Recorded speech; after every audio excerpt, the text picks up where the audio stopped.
प्रेम से बोलिए जय भोलेनाथ। उमापति शिव शंकर भगवान की जय। अदिति नंदन श्री सूर्य भगवान की जय। हरे कृष्णा। ओम नमः शिवाय। प्रिय भक्तगणों, आज भाद्रपद माह की शुक्ल पक्ष की रवि प्रदोष व्रत है, जिसे भानु प्रदोष के नाम से भी जाना जाता है तथा आज महारविवार है, जिसे बड़का इतवार कहते हैं। इसका भी व्रत है।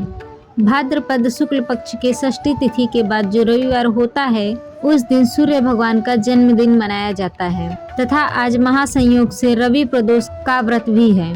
तो ऐसे में भगवान भोलेनाथ के साथ साथ सूर्य देव की अपार कृपा प्राप्त करने का शुभ अवसर एक साथ एक ही दिन में हमें प्राप्त हो रहा है तथा एक लोटे जल में लाल पुष्प डालकर सूर्य देव को अर्पित करें और सायंकाल प्रदोष काल में दीप दान करके शिवलिंग पर जल, फूल, बेलपत्र, दूध अर्पित करने से भाग्य के द्वार खुल जाते हैं, सभी रुके कार्य पूर्ण होते हैं तथा सूर्य भगवान की कृपा से रोगों से मुक्ति मिलती है। धन, यश, मान, प्रतिष्ठा का लाभ होता है। इस दिन व्रत करके व्रत कथा को सुनने से मन मांगी मुरादें पूर्ण होती है। तो आज शिव जी तथा सूर्य देव की पुण्यमय व्रत कथा को आप सभी भक्तगण बड़ी श्रद्धा तथा प्रसन्न चित्त मन से श्रवण करते हुए भगवान से अपने सुख समृद्धि की कामना करें और कमेंट में हर हर महादेव अवश्य लिखें। एक बार भगीरथी नदी के तट पर ऋषि एक विशाल समूह में एकत्र हुए। अचानक वहां वेद व्यास जी के सबसे बड़े भक्त पुरावित्ता श्री सूत जी इस सभा में आए। उन्हें देखकर सोनक आदि 88,000 ऋषि और मुनि खड़े हो गए और जमीन पर लेटकर दंडवत प्रणाम किए और उनके बैठ जाने के बाद सभी ऋषि और मुनि भी उनके चारों ओर बैठ गए। शौनकादि ऋषियों ने उन्हें रवि प्रदोष व्रत का महत्व सुनाने को कहा। तब उन्होंने कथा सुनाना आरंभ किया। उन्होंने कहा, हे ऋषियों, प्राचीन काल में देवगिरी पर्वत के निकट एक सुंदर से गांव में एक जुआरी रहा करता था। एक दिन उसे जुए में कहीं से कुछ धन मिला। उस धन से उसने अपने प्रियतमा वेश्या के लिए एक सुंदर माला, इत्र व चंदन खरीदा और कामातुर होकर उससे मिलने के लिए जल्दी जल्दी चला जा रहा था। तभी एक पत्थर से ठोकर खाकर वह मूर्छित हो गया। कुछ देर में जब होश आया तो उसने अनुभव किया कि मेरी मृत्यु अब निकट है। पूर्व जन्म के किसी पुण्य से उसके मन में सद्बुद्धि उत्पन्न हुई और वैराग्य जागा। जुआरी ने किसी महात्मा से सुना था कि कोई भी वस्तु शिवार्पण कर देने से बहुत पुण्य होता है। उसने सोचा, माला, इत्र, चंदन तो प्रियतमा तक पहुंच नहीं सकता, शिव जी को अर्पण ही कर देता हूँ। शिव अर्पण कर देने से कुछ अच्छा होता होगा तो हो जाएगा, अन्यथा मर तो रहा ही हूँ और माला, इत्र, चंदन भी जमीन पर गिरकर बेकार जा रहा है। यही सोचकर जुआरी ने माला, इत्र व चंदन भगवान शिव जी के मंदिर में जाकर वहां शिवार्पण कर दिया। उस दिन रवि प्रदोष का व्रत था और वह संध्या काल का समय था। इस प्रकार जुआरी के हाथों अनजाने में ही रवि प्रदोष व्रत के दिन, रवि प्रदोष के दिन प्रदोष काल में शिव जी की पूजा अर्चना हो गई। अब जुआरी की मृत्यु होने पर यमराज के दूत उसे पकड़ ले गए। यमराज ने चित्रगुप्त से कहा, इसका बही खाता कर्मों का लेखा जोखा देखो। चित्रगुप्त ने कहा, यह तो जन्म जन्मांतर का पापी है। बस अभी अभी थोड़ी देर पहले जुए में जीते धन से उसने वेश्या के लिए माला, इत्र व चंदन खरीदा था। जब ठोकर खाकर गिरा तो इसने मृत्यु निकट देखी और सोचा कि माला आदि चीजें बेकार जा रही हैं। तो उसने प्रदोष व्रत वाले दिन प्रदोष काल में शिव जी को माला, इत्र व चंदन अर्पण कर दिया। यह कोई भगवान को माला अर्पण करने वाला तो था नहीं, ना ही इसने भगवान के लिए माला खरीदी थी। बस यही इसका पुण्य है। यमराज ने कहा, यह तो इसका पुण्य ही माना जाएगा। यमराज ने जुआरी से पूछा, पहले तुम पुण्य का फल भोगोगे या पाप का? जुआरी ने कहा, मैं तो जन्म जन्मांतर से पापी हूँ। पाप का फल भोगने में पता नहीं कितना समय लगे, इसीलिए मैं पहले पुण्य का फल भोगना चाहूँगा। यमराज ने कहा, प्रदोष व्रत वाले दिन शिवार्पण के पुण्य से तुम 3 घड़ी के लिए इंद्रलोक के मालिक बन गए। भगवान शिव की बिना भक्ति की आराधना से जमीन पर गिरी हुई गंध पुष्प से एक महापापी को इतना बड़ा फल मिला। जो लोग श्रद्धा और भक्ति के साथ भगवान शिव को गंध, पुष्प, जल अर्पण करते हैं, उनकी आराधना करते हैं, तो उन्हें मुक्ति ही मिलती है। उसी समय देव गुरु बृहस्पति आए और जुआरी को रावत हाथी की पीठ पर बिठाकर इंद्रलोक ले गए। जुआरी जब इंद्र आसन पर बैठा अप्सराएं नृत्य करने लगीं, गंधर्व गान करने लगे। उस गंधर्व में नारद जी भी थे। यह देखकर उन्हें हंसी आ गई। जुआरी ने कहा, इंद्र के दरबार में बेअदब तुम क्यों हंसते हो? नारद जी ने कहा, जुआरी तुम जीवन पर्यंत जुआ खेलता रहा। तूने यही सोचा कि शिवार्पण कर देने से कुछ होता होगा तो हो जाएगा, ना होगा तो मर तो रहा ही हूँ, और माला इत्र आदि बेकार जा रहा है। आज इसका परिणाम यह हुआ कि तुम 3 घड़ी के लिए ही सही इंद्रलोक के स्वामी बन गए, इसीलिए मुझे हंसी आ रही है। नारद जी की बात सुनकर जुआरी के ज्ञान चक्षु खुल गए। हे ऋषियों, ज्ञान की चिंगारी जब पाप के ईंधन पर गिरती है तो पाप जलते हैं। जुआरी सिंहासन से उतरा और नारद जी से कहा, गुरुदेव, अब भगवान शंकर के अलावा कोई शरण नहीं है। हम सारे इंद्रासन पर ही तुलसी रख देते हैं। हे नारद जी, शिव के समान देव नहीं, शिव के समान गति नहीं, शिव के समान दाता नहीं, शिव के समान योद्धा वीर नहीं।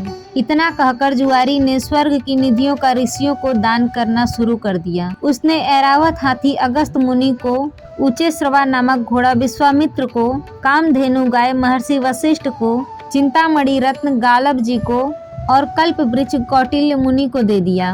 भगवान शंकर को प्रसन्न करने के लिए जुआरी ने कुछ ही देर में सारा इंद्रलोक दान कर दिया। तभी 3 घड़ी बीत गई। वह फिर से यमलोक पहुंच गया। जब इंद्र वापस आए तो अमरावती ऐश्वर्य शून्य थी। इंद्र स्वर्ग के सारे ऐश्वर्य, रावत हाथी, कामधेनु, परिजात, पुष्प आदि को ना देखकर क्रोधित हो गए और पूछने लगे, यह सब कहाँ चले गए? तब देव गुरु बृहस्पति बोले, सब कुछ जुआरी ने दान दे डाला। बड़ी भारी सत्ता मिलने पर जो प्रसाद में ना पढ़कर सत्य कर्म में लगे रहते हैं, वे ही धन्य हैं, वे ही भगवान शंकर के प्रिय भक्त हैं। इंद्र स्वर्ग की निधियों को वापस लाने, अपने कार्य को सिद्ध करने के लिए देव गुरु बृहस्पति को लेकर यमराज के पास स्वयं ही यमपुरी पहुंचते हैं और जुआरी की शिकायत करने लगे। यमराज ने जुआरी से अपना पक्ष रखने को कहा। जुआरी ने कहा कि हे धर्मराज, हमको जो करना था हमने कर दिया, अब आपको जो करना है वह आप कर लो। यमराज ने इंद्र से कहा, आप बूढ़े हो गए किंतु अभी तक आपके राज्य से संबंधित आसक्ति दूर नहीं हुई। जुआरी का पुण्य आपके 100 योगियों से कहीं महान है। जाइए ऋषियों के चरणों में पड़कर या धन देकर अपने रत्न लौटा लीजिए। यमराज ने जुआरी से कहा, दान का पुण्य भूलोक में ही होता है, स्वर्ग में दान नहीं करना चाहिए, इसलिए तुम्हें नरक की यातना भोगनी ही होगी। तब चित्रगुप्त ने यमराज से कहा, इसने भगवान शिव के नाम पर ऐसे उत्तम ऋषियों को इतनी बहुमूल्य वस्तु दी है, तब इसे नरक की यातना क्यों भोगनी पड़ेगी? शिव के नाम पर स्वर्ग लोक, मृत्यु लोक या कहीं पर भी कुछ दिया जाए तो उसका अच्छा फल मिलता है। इसके जितने भी पाप थे वे सब भगवान शिव के प्रसाद से भस्म होकर पुण्य में परिणित हो गए हैं। यमराज सोचने लगे, अब यह जुआरी नरक नहीं जाएगा, अब तो यह इंद्र ही होगा, क्योंकि इस बार तो इसने विधिवत पूरा इंद्रलोक ही दान कर दिया है। उसी पुण्य के प्रभाव से वह जुआरी अगले जन्म में महान भक्त प्रहलाद का पौत्र राजा बलि हुआ। यहाँ पर भी वह पूर्व जन्मों के शिव पूजन के पुण्य से इतना त्यागी हुआ कि गुरु शुक्राचार्य के मना करने पर भी उसने भगवान वामन को अपना सर्वस्व समर्पित कर दिया।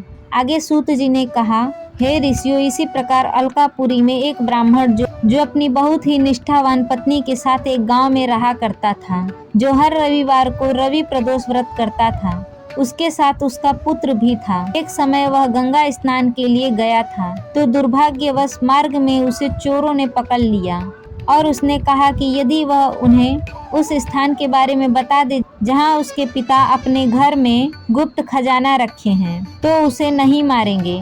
अतः वह बेटा काफी चकित हुआ और उसने बहुत ही विनम्रता के साथ उन्हें बताया कि वे बहुत गरीब हैं और ऐसा कोई जगह नहीं है उसके पास बहुत सा धन नहीं है। अब उस बालक के पीठ पर एक बहुत बड़ा झोला था। उन चोरों ने यह जानना चाहा कि उसके पास उस झोले में क्या है, अतः बिना कुछ सोचे उसने जवाब दिया, उसकी माँ ने रास्ते के लिए कुछ रोटियां बांध दी हैं और कुछ कपड़े। तो चोरों को यकीन हो गया कि यह लड़का वास्तव में गरीब है और उन्होंने फैसला किया कि वे उस लड़के के अलावा किसी अन्य को लूटेंगे। इसीलिए चोरों ने उसे जाने दिया। अब वहां से उस लड़के को शहर तक पहुंचने के लिए लंबी दूरी तय करनी थी। शहर के पास एक वट वृक्ष था। फिर वह बच्चा उस वट वृक्ष के छाया में सो गया। उसी समय उस शहर की रखवाली करने वाले सैनिक का समूह चोरों की तलाश में वट वृक्ष तक पहुंच गए। जब उन्हें कोई नहीं मिला तो उन्होंने उस लड़के को चोर मानते हुए अपनी हिरासत में ले लिया। राजा ने उसकी दलीलों को नहीं सुना और उसे कैद खाने में बंद करा दिया। जब बेटा समय और निर्धारित अवधि में घर वापस नहीं आया तो उसके माँ और पिता बहुत ही चिंतित हो गए। अगले दिन रवि प्रदोष का व्रत था और हमेशा की तरह उस ब्राह्मणी ने व्रत रखा था। उसने अपने पुत्र की सुरक्षा के लिए भगवान शिव से प्रार्थना की और उसकी देखभाल करने के लिए भगवान शिव जी से कहा। भगवान शिव जी ने उसकी प्रार्थना सुनकर राजा को स्वप्न में बताया कि वह लड़का चोर नहीं है।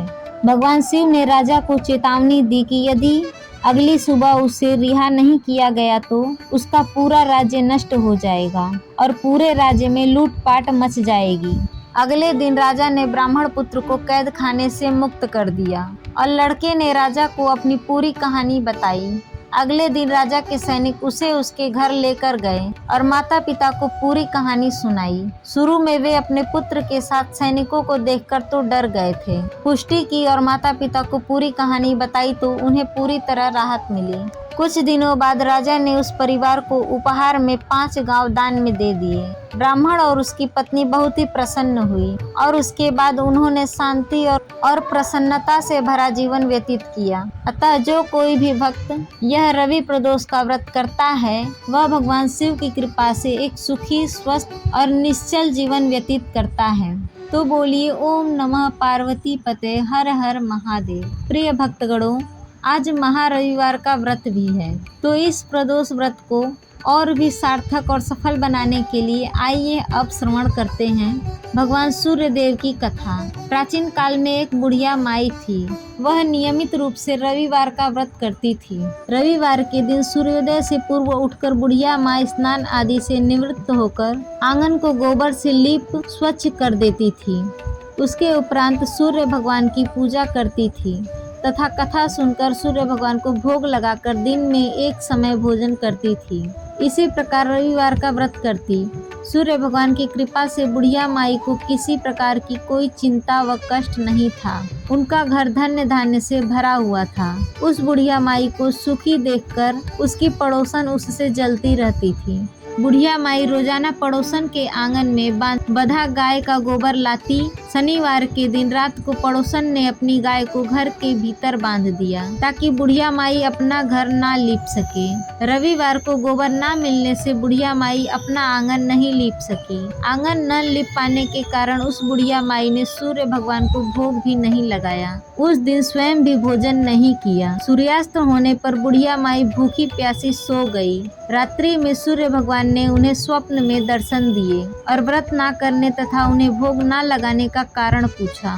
तो बुढ़िया माई ने बहुत ही करुण स्वर में पड़ोसन के द्वारा घर के अंदर गाय बांधने और गोबर ना मिल पाने का बात बताया। सूर्य भगवान ने अपनी अनन्य भक्त बुढ़िया माई की परेशानी का कारण जानकर उनके सब दुख दूर करते हुए कहा, हे माता, तुम प्रत्येक रविवार को मेरी पूजा और व्रत करती हो। मैं तुमसे अति प्रसन्न हूँ और तुम्हें ऐसी गाय प्रदान करता हूँ जो तुम्हारे घर आंगन को धन धान्य से भर देगी। तुम्हारी सभी मनोकामना पूरी होगी। स्वप्न में उस बुढ़िया माई को ऐसा वरदान देकर सूर्य भगवान अंतर्ध्यान हो गए। प्रातः काल सूर्योदय से पूर्व उस बुढ़िया माई की आंख खुली तो वह अपने घर के आंगन में सुंदर गाय और बछड़े को देखकर हैरान हो गई। गाय को आंगन में बांधकर उसने जल्दी से उसे चारा लाकर खिलाया। पड़ोसन ने उस बुढ़िया माई के आंगन में बंधा सुंदर गाय और बछड़ा देखा तो वह उनसे और अधिक जलने लगी। तभी गाय ने सोने का गोबर किया। गोबर को देखते ही पड़ोसन की आंख फटी की फटी रह गई। पड़ोसन ने उस बुढ़िया माई को आसपास ना पाकर उस गोबर को उठाया और अपने घर ले गई तथा अपनी गाय के गोबर वहां रख आई। सोने के गोबर से पड़ोसन कुछ ही दिनों में धनवान हो गई। गाय प्रतिदिन सूर्योदय से पूर्व सोने का गोबर करती और बुढ़िया माई के उठने से पहले ही पड़ोसन उस गोबर को उठा ले जाती। बहुत दिनों तक बुढ़िया माई को सोने के गोबर के बारे में कुछ पता नहीं चला। बुढ़िया माई पहले की तरह हर रविवार को भगवान सूर्य देव का व्रत करती रही और कथा सुनती रही। सूर्य भगवान को जब पड़ोसन की चालाकी का पता लगा तो उन्होंने एक दिन तेज आंधी चलाई। आंधी का प्रकोप देखकर बुढ़िया माई ने अपनी गाय को घर के भीतर बांध दिया। तब पड़ोसन सोने का गोबर ना ले जा सकी। सुबह उठकर बुढ़िया माई ने सोने का गोबर देखा तो उसे बड़ा ही आश्चर्य हुआ। उस दिन के बाद बुढ़िया माई गाय को घर के भीतर बांधने लगी। सोने के गोबर से कुछ ही दिनों में वह बुढ़िया माई और भी अधिक धनी हो गई। बुढ़िया माई के धनी होते ही पड़ोसन और भी बुरी तरह से जल भुनकर राख हो गई। अब की बार उसने अपने पति को नगर के राजा के पास भेजा और बुढ़िया माई के पास सोने का गोबर देने वाली गाय है इसके बारे में बताया। राजा ने अपने सैनिक भेजकर बुढ़िया माई की गाय लाने का आदेश दे दिया। सैनिक बुढ़िया माई के घर पहुंचे। उस समय बुढ़िया माई सूर्य देव को भोग लगाकर स्वयं भोजन ग्रहण करने वाली थी। सैनिक बहुत ही जबरदस्ती गाय और बछड़े को महल की ओर लेकर चले गए। बुढ़िया माई ने प्रार्थना की, बहुत रोई चिल्लाई, लेकिन राजा के सैनिक नहीं माने। गाय व बछड़े के चले जाने से बुढ़िया माई को बहुत ही दुख हुआ। उस दिन उसने कुछ नहीं खाया।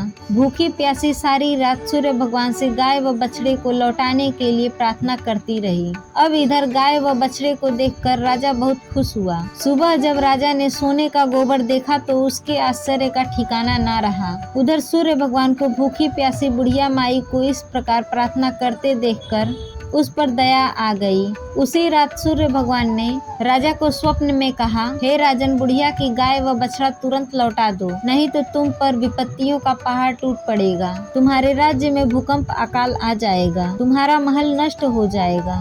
सूर्य भगवान के स्वप्न से बुरी तरह राजा भयभीत हो गया और प्रातः काल उठते ही गाय व बछड़ा बुढ़िया माई को लौटा दिया। राजा ने अपनी तरफ से बहुत सा धन देकर बुढ़िया माई से अपनी गलती के लिए क्षमा मांगी। राजा ने पड़ोसन और उसके पति को उसकी इस दुष्टता के लिए दंड भी दिया। इसके बाद राजा ने राज्य में घोषणा करवा दी कि सभी स्त्री पुरुष रविवार का व्रत करें। जनता ने भी ऐसा ही किया। रविवार का व्रत करने से सभी लोगों का घर धन धान्य से भर गया। चारों ओर खुशहाली छा गई। सभी लोगों के शारीरिक कष्ट दूर हो गए। निसंतान स्त्रियों की गोद भर गई। राज्य में सभी स्त्री पुरुष सुखी जीवन यापन करने लगे। तो ये थी महारविवार की कथा। प्रिय भक्तों, आपको ये वीडियो पसंद आया हो तो वीडियो को लाइक जरूर करें। चैनल पर नए हो तो चैनल को सब्सक्राइब भी जरूर करिए।